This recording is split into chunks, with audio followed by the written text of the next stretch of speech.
Hello mga pari ko! Ito na naman si Baby Hunter. Ayan, meron na naman akong i-share sa inyo na makakatulong sa inyong pang-araw-araw. Siyempre, lagi naman, di ba? So, bago natin umpisahan mga pari ko, ayan ang topic natin. Gusto ko lamang po humingi ng favor na pag-subscribe po ang ating channel at pakipindot ang tiny notification bell para mag-update po kayo pag meron po tayo mga new upload videos. Disclaimer din mga pare ko, ang video ito ay para lamang po sa may bukas ang kaisipan at may malawak na pang-unawa. Ayan, kaya kung wala ka po nito ay pwede na pong mag-skip at mamili ng mga videos na nararapat po para sa inyo. Alright, so let's proceed to our topic. Ayan, ang cute ng bangs ko. Charot. Nakitan ako bigla. Ngayon ko lang napansin. Ang tawag dito, alam nyo ba mga pare ko na kapag pala ginagawa mo ito sa babae is nakakadagdag ng L sa kanya, nakakadagdag ng init ng katawan sa katawan niya kapag ginagawa mo ito sa kanya maliban sa pagalik, maliban sa paghimas sa kanyang mga braso, paghimas sa kanyang mga palad, ay meron palang mga bagay na hindi natin alam na akala natin ginagaya lang natin sa ating mga napapanood. Pero tunay mga pare ko kasi base sa ating experience, base sa akin, noong ginawa ito sa akin is, parang napaganon ako na, ay ba't ganon? May impact pala, kumbaga, para sa pakiramdam or sa nararamdaman ng babae yun. So, itong bagay na ito pare ko ay isi-share ko ngayon sa iyo, baka sakaling nagagawa mo ito sa partner mo or hindi mo pa nagagawa, is subukan mo na. Pero syempre, ingat-ingat, baka ayaw ng partner mo. So, ano nga ba ang gagawin mo dito? Bago mo gawin ito, is aralin mo muna yung partner mo kung ano yung mga bagay na gusto niya at ayaw niya. Ayan. So, kung ayaw niya, kung alam niyang ayaw niya, huwag mo na lang subukan. Pero kung ang partner mo ay katulad ko, yung may malawak ang pangunawa, ayan. So, why not? Coconut, choknut, charot. So, gawin mo ito, parikoy. Ano-ano nga ba ang mga ito? Ayan, di ba, hindi natin madalas ginagawa ito habang tayo ay nag-aaw-aw na posisyon, di ba hindi natin ginagawa ito? Kadalasan ang ginagawa natin mga parikoy ay nakahawak lamang tayo sa dalawang bundok kung abot mo, di ba?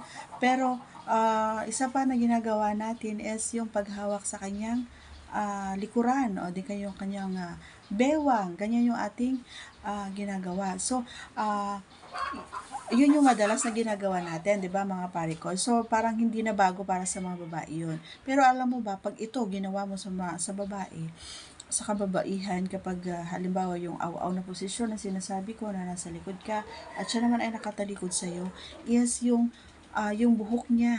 Ayan. Ito, yung number 1, buhok niya. Lalong-lalo na kapag ito ay mahaba, di ba? So, hawakan mo yung buhok niya, yung tipong medyo, 'di ba parang rawr, parang gano'n. Hawakan mo yung buhok niya, parang yung gusto mo siyang palingunin sa'yo, gano'n. So, lilingon yun sa'yo kapag halimbawa hinawakan mo yung buhok niya. Kahit na maiksi ang buhok niyan, kayang-kaya mo yan. Wag lang yung boy cut, syempre, di mo na kaya yun. So, excuse sila. So, yung paghawak mo, halimbawa mahaba ang buhok, hawakan mo siya. Wag mo naman masyadong hilain. Yung mild lang, yung tama lang. Yung alam mo nga, makakadagdag talaga ng sensasyon sa kanya. Habang nagtatrabaho ka dun sa likuran niya or habang mabayo ka dun sa likuran niya, isawakan mo yung buhok niya na nagiging sagabal habang kayo ay nag-ESES, habang kayo ay ganon. Hawakan mo yun. Napakalaking bagay sa babae yun na nakakadagdag L sa kanya yun habang hinahawakan mo hinahawakan mo yung buhok niya habang ikaw ay bumabayo dun sa likuran niya. So, ano pa ba? Yung paghawak mo sa mga kamay niya habang ikaw ay nasa likuran pa rin. Habang ikaw ay sa likuran pa rin, yung nakatalikod yung kamay niya na hawak-hawak mo, parang doon ka kumukuha ng persa, kumbaga pare ko, doon sa kamay niya, nakahawak ka doon sa dalawang kamay niya na nakaganon. So, siguraduhin mo din na flexible ang partner mo. Baka mamaya, pag ganun mo, napilayan siya. So, wag naman sana. Mawawalan na siya ng gana pag ganun. So, habang yun, pangalawa yun, pare ko, no, na nakakadagdag. Siyempre, habang hawak-hawak mo yung mga palad niya, habang doon ka kumukuha ng lakas, habang bumabayo doon sa likuran niya, is medyo paikot-ikutin mo yung mga daliri mo doon sa palad niya. Nakakadagdag ng nakakadagdag ng libog talaga yon mga pare ko. Maniwala kayo sa akin. So, yun kasi marami akong natututunan, no, sa partner ko, no. Maraming mga bagay siyang ginagawa na nag-explore din siguro, no, para maiba naman, kumbaga. So, pangalawa yun, pare ko, yung nakatalikod yung kamay habang ikaw ay naandun sa likuran niya, at medyo hagod-hagodin mo yung kanyang yung daliri mo doon sa palad niya. Yun, nakakakiliti yun mga pare ko. Feeling kasi ng babae, kapag ginagawa mo yun sa palad niya, talaga naman na feeling niya doon sa tinggil niya yun na ginagawa mo. So, nararamdaman niya yun doon sa may mani, doon sa pechay.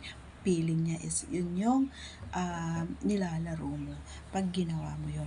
So, ano pa nga yung pangatlo, pare ko? Ito yung no, yung sinasabi nila na, may word dito pero hindi ko na lang sasabihin. Yung, inaano yung wet po yung ginaganon. Tinatapik, 'di ba? Yung pag tinatapik-tapik habang bumabayo yung babae or ikaw yung bumabayo, 'di ba? Halimbawa pag yung aw-aw na position, 'di ba, nakatalikod, so nakikita mo yung likuran niya, so tinatapik-tapik mo yun hanggang sa mamumula-mula.